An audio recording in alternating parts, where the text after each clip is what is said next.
The infrastructure for the building in Haresha was completely taken care of by government offices. Millions of shekels were poured into this place by the government, and people were encouraged to come here. Haresha started being built at the same time that the city of Modi'in started being built. It's a little over 10 years ago. And all of the building in Israel, in general, I understand it's like 95% of the building gets its ishurim, gets its permits retroactively. And what happened in Haresha is the same. They started getting all of their permits retroactively, except for one signature, which is needed by Sarah Bitachon, the Minister of Defense, of non-defense, and he refuses to sign his John Hancock on that piece of paper, which thus makes all of the homes that were built in Haresha illegal. The ground that it's standing on is not illegal. It's surveyed land that has never been contested by any Arab even. It's never been contested by anybody. Even though Shalom Achshav did a lot of work to try to get somebody to contest it, they still couldn't find anyone.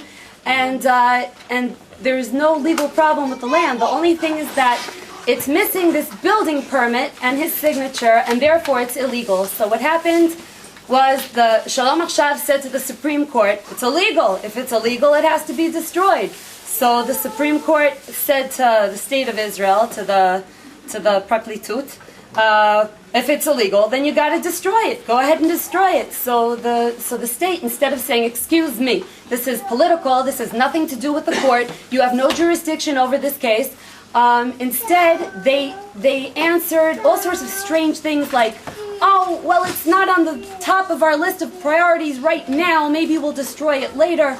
And they had all sorts of weird answers that they gave the court for 4.5 years, until finally, about 3 months ago, the court said, we've had enough of this. We want a timetable within 4 months. We want to know exactly when these homes are going to be destroyed. And that leaves us about 1 month from now. The state has to give an answer when they're going to destroy these homes. 8 homes. This is the life savings of each family that lives in these homes. They poured every single penny that they borrowed from their aunts and uncles, and just the way anyone takes out a mortgage. The thing is, though, that we're not just talking about Haresha. What Elad said, that Haresha is not Haresha, what he meant is that this is serving as a precedent for all of the other yeshuvim in Yudan Shomron.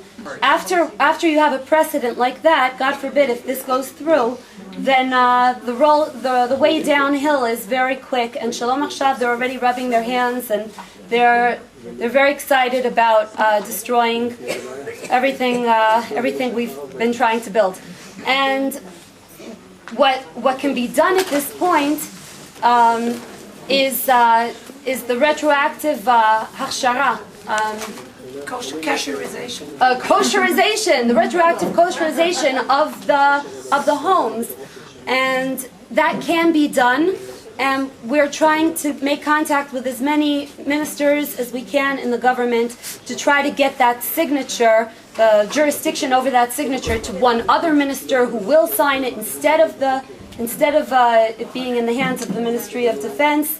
And we don't know how much they're interested in helping us right now. We don't know how much they're kowtowing to the United States. We don't know. We're doing our part, and we're going to fight. We're going to fight politically. We're fighting in court. We're going to fight any way we need to fight over our homes, over what we've built here and what we plan on building in the future. Now, right now, also, most of our efforts are being put into filing suit against Arab villages that are in the same status as Haresha. In other words, they have building without permits in land that's on the same status. So there's this Arab village by the name of Yatma, and that was the 12th or 13th appeal that we brought to the Supreme Court, saying, here, these Arab houses, they have to be destroyed. And when our attorney showed the court that we already have a decision about this particular, we have a precedent already about this particular case from Haresha, so how can you possibly rule differently? The court didn't really have a choice but to rule that 73-story homes in Yatma be destroyed. Now, we all know very well that they're not going to be destroyed because the police and the Israeli army are never going to go into an Arab village these days and destroy anything because, well, we all know, we all understand why.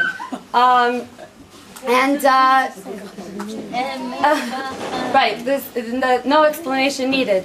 And right now, what we're trying to do is appeal at least another 15 appeals for different Arab villages so that we have a list of places that are deemed for destruction at the same time when Shalom Achshav is doing the same against the Jewish settlements, at least so that we have, you know, some sort of balance on the scale, so that we could say, wait a second, what are you in such a hurry to come destroy Jewish homes for? What about the Arab homes? And these court cases against the Arab homes may be what's going to stall what's going to save the Jewish settlement in Judea and Samaria right now. Now, the problem is that these appeals to the court cost a lot of money because of the attorney's fees and because of the court fees and because of everything that goes around them. We're talking about something like 300,000 shekels, which is not, it's not way up, it's not millions of dollars, but still it's a lot of money that we don't have. So what we arranged for 2 weeks ago, we brought all of our parents here. My mommy and daddy are right over here. All of the 45 families who live in Haresha, about half of us were able to bring our parents. And our parents are liaisons to other communities where they can take advantage, let's say, of Pidyon Kaparot before Yom Kippur and ask people, if you're going to give, then please give to Haresha, because this is serving as a precedent for all of the settlement in Judea and Samaria, and the destruction is imminent, it's now. These are the houses that are worrying the whole world so terribly. Yeah, this is the Rav and Rabbanit of Haresha, Harav Yair Remer lives in this house. This is Mishpachat Doron. Elad Meir, the one who spoke to us in Hebrew, lives in this house. And Mishpachat Rosenthal, Mishpachat Eliyahu, and across the way here is Mishpachat Irgas. And these 8 homes are the big worry of the Supreme Court. We need your help.